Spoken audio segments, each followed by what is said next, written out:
샬롬, 한 주간의 일상을 시작하는 월요일입니다. 또 한 주간의 분주함이 시작되는 하루이지만 말씀을 더욱 가까이 하는 하루가 되고 말씀으로 한 주간을 시작하는 성도님이 되시기를 소망합니다. 말씀을 읽겠습니다. 오늘의 말씀은 말씀 안에 머무는 삶. 이제 이 노래를 적어서 이스라엘 백성에게 가르쳐 부르게 하여라. 이 노래가 이스라엘 자손에게 내가 무엇을 가르쳤는지를 증언할 것이다. 내가 그들의 조상에게 맹세한 젖과 꿀이 흐르는 땅에 그들을 인도하여 들인 뒤에 그들이 살이 찌도록 배불리 먹으면 눈을 돌려 다른 신들을 섬기며 나를 업신여기고 나와 세운 언약을 깨트릴 것이다. 그리하여 그들이 온갖 재앙과 환난을 당하게 될 것이다. 그러나 사람들이 이 노래를 부르는 한 이 노래가 그들을 일깨워주는 증언이 될 것이다. 비록 내가 아직 약속한 땅으로 그들을 인도하기 전이지만 지금 그들이 품고 있는 생각이 무엇인지를 나는 알고 있다. 그날의 모세는 이 노래를 적어 이스라엘 백성에게 가르쳐 주었다. 주님께서 눈의 아들 여호수아에게 말씀하셨다. 너는 이스라엘 자손을 인도하여 내가 그들에게 약속한 땅으로 들어갈 것이니 마음을 강하게 먹고 용기를 내어라. 내가 너와 함께 있겠다. 모세는 이 율법의 말씀을 다 책에 기록한 뒤에 주의 언약궤를 메는 레위 사람들에게 말하였다. 이 율법책을 가져다가 주 당신들의 하나님의 언약궤 옆에 두어서 당신들에게 증거가 되게 하시오. 내가 당신들의 반항심과 센 고집을 알고 있소. 지금 내가 살아있어서 당신들과 함께 있는데도 당신들이 주님을 거역하거늘 내가 죽은 다음에야 오죽하겠소. 각 지파의 장로들과 관리들을 모두 내 앞에 불러 모으시오. 내가 이 말씀을 그들의 귀에 들려주고 하늘과 땅을 증인으로 세우겠소. 나는 압니다. 내가 죽은 뒤에 당신들은 스스로 부패하여 내가 지시하는 길에서 벗어날 것이오. 당신들이 주님 앞에서 악한 일을 하고 당신들이 손대는 온갖 일로 주님을 노엽게 하다가 마침내 훗날에 당신들이 재앙을 받게 될 것이오. 오늘 말씀을 보면 하나님께서 모세와 여호수아에게 명령하여 약속의 땅에 들어가는 준비를 하는 장면을 기록하고 있습니다. 이 노래에 대하여 두 사람에게 중점적으로 말씀하시는데 첫째로 모세에게는 하나님께서 가르쳐 주신 노래를 써서 이스라엘 자손들을 가르치라고 명령하십니다. 이 노래는 이번 주 큐티를 통해 살펴보게 될 신명기 32장에 기록이 되어 있습니다. 이 노래는 장차 이스라엘 백성이 하나님과의 관계 안에서 약속을 지키지 못하고 율법에 순종하지 못하게 될 것을 예언적으로 말씀하면서 그들을 책망하시는 내용을 담고 있습니다. 두 번째로 23절의 말씀에서는 여호수아에게 명하여 그의 마음에 대하여 강하고 담대하라고 명령하십니다. 여호수아는 실제적으로 이스라엘 백성들과 가나안 땅을 정복하는 지도자의 역할을 해야 하는 인물이었습니다. 하나님께서는 앞으로 이스라엘 백성들이 맞닥뜨리게 될 가나안 땅 정복과 정착기에 앞서 광야 생활 지도자에게는 노래를 통해 말씀을 기억하게 하시고 정복기의 지도자에게는 장차 맞닥뜨리게 될 전쟁에 앞서 그의 마음을 강하게 하시는 것입니다. 하나님께서 출애굽 지도자인 모세와 가나안 정복기의 지도자인 여호수아에게 주시는 이 두 가지 명령의 중심은 바로 율법, 즉 하나님의 말씀이었습니다.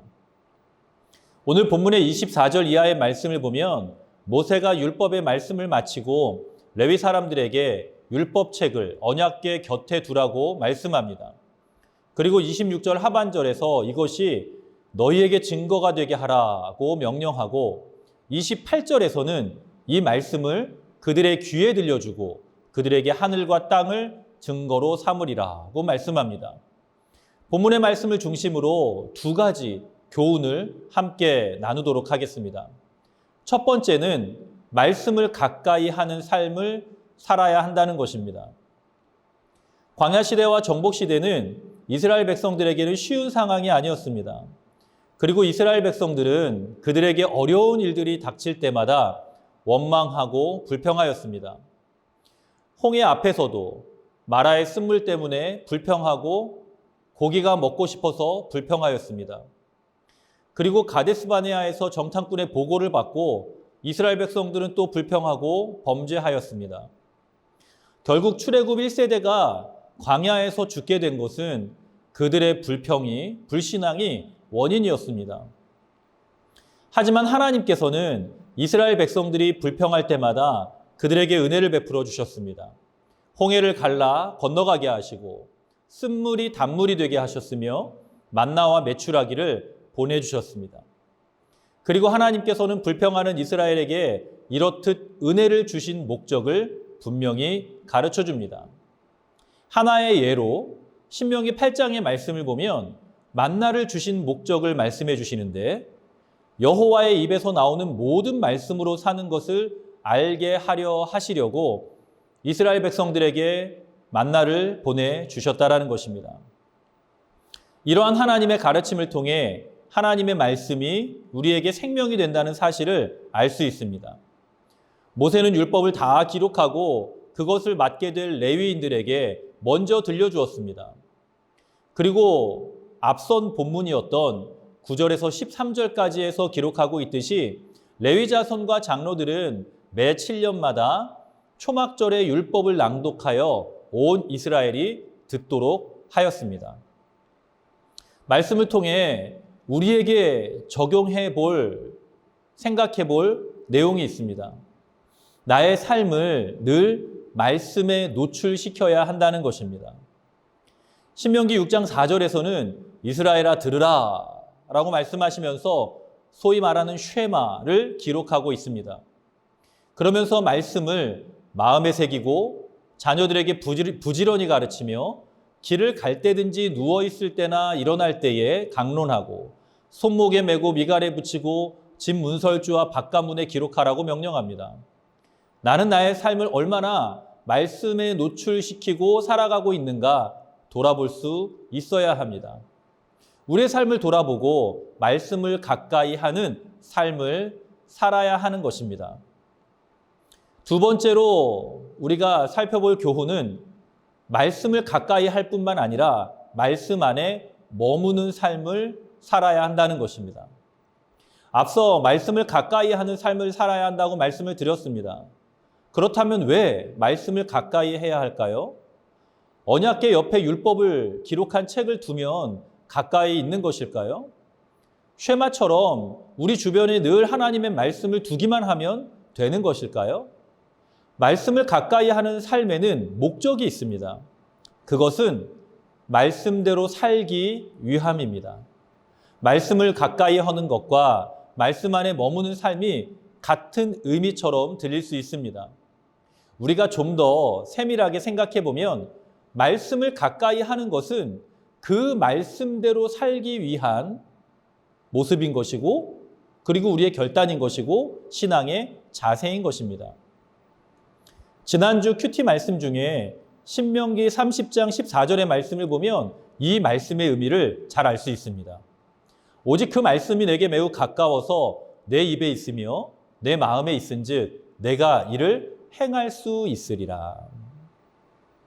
성경책은 여러 권을 가지고 있고 경건서적도 하루가 멀다 하고 신간이 발간됩니다.